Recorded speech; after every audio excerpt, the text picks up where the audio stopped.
Well, one of the most dramatic moments of the Senate gun violence hearing yesterday came during a face-off between a female gun rights activist and a Democratic senator.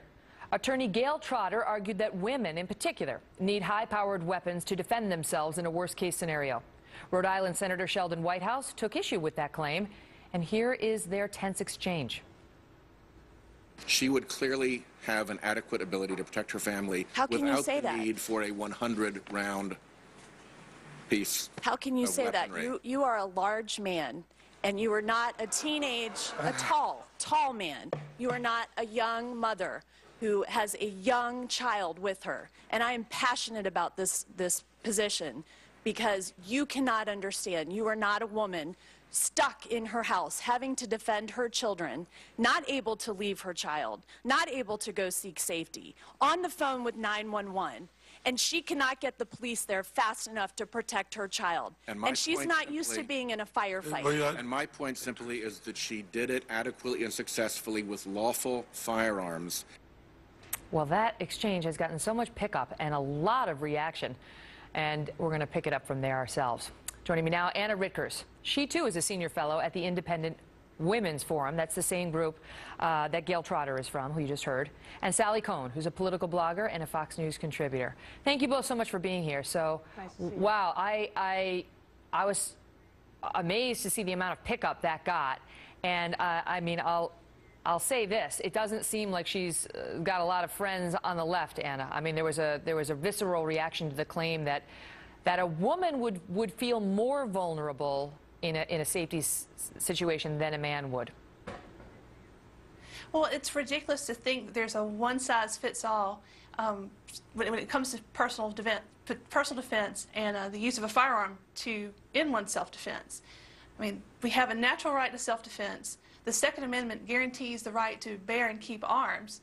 And so we, as a people, have the ability to choose whatever means we deem the best to protect our families. Okay, but let me stop you. That's not what she was arguing. That's not what she was arguing. She wasn't saying everybody deserves the right to have whatever capacity magazine they want. We've heard that argument. She was saying it's different. She said to him, you can't understand because you're a man. Well, I think women naturally, generally speaking, are physically weaker than men. It's quite honest. It's quite obvious. The fact that women are often targets of violent crime, of rape, of assault.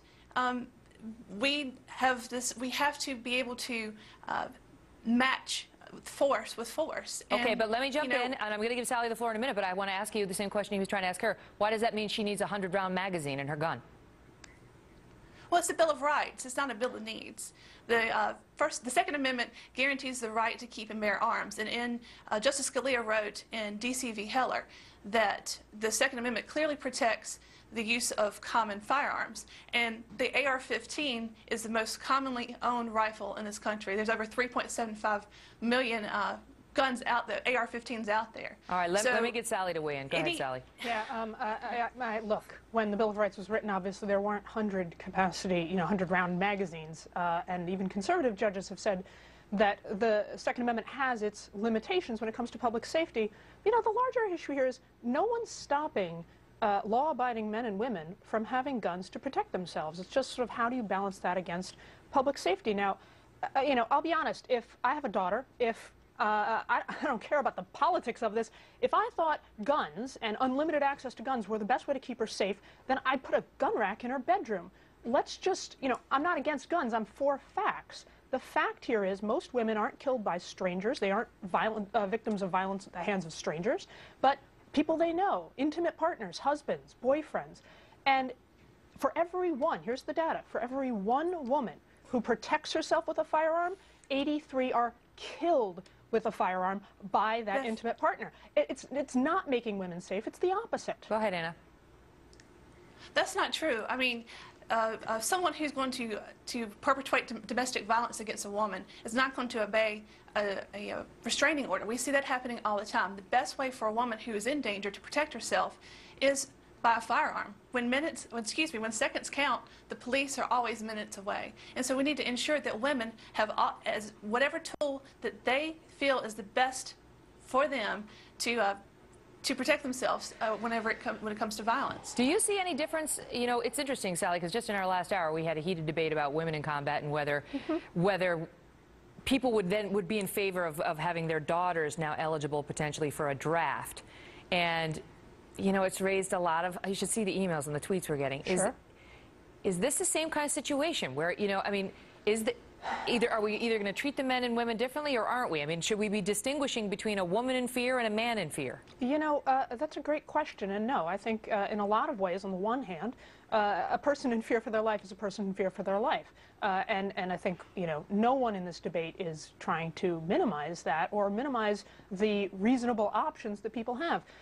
You know, on the other hand, what I find really troubling is this is a conversation trying to cloak itself as concerned about women's rights and protecting women from violence, but really is not living up to that actual goal. I mean, for instance, the Independent Women's Forum has been vocal in its opposition to the Violence Against Women Act, and vocal to, for instance, the fact that there's a completely different.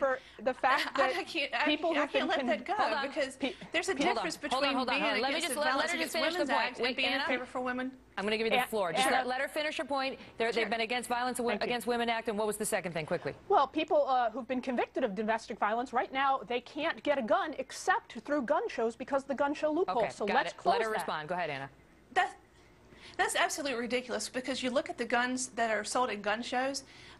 Their firearms dealers there actually have to go through the FFL system to sell firearms, and so that's, first of all, there's not these domestic violence perpetrators going out and buying guns off the streets from law-abiding citizens, right? These people are already predetermined, or excuse me, have a tendency to commit crime. They don't obey the law to begin with. I'm gonna have so to leave any it at that. laws trying to further restrict them. Gonna have to leave it at that. Although we'll take more thoughts on Twitter. That in addition to our potential girls, girls potentially available to be drafted. Thank you both so much.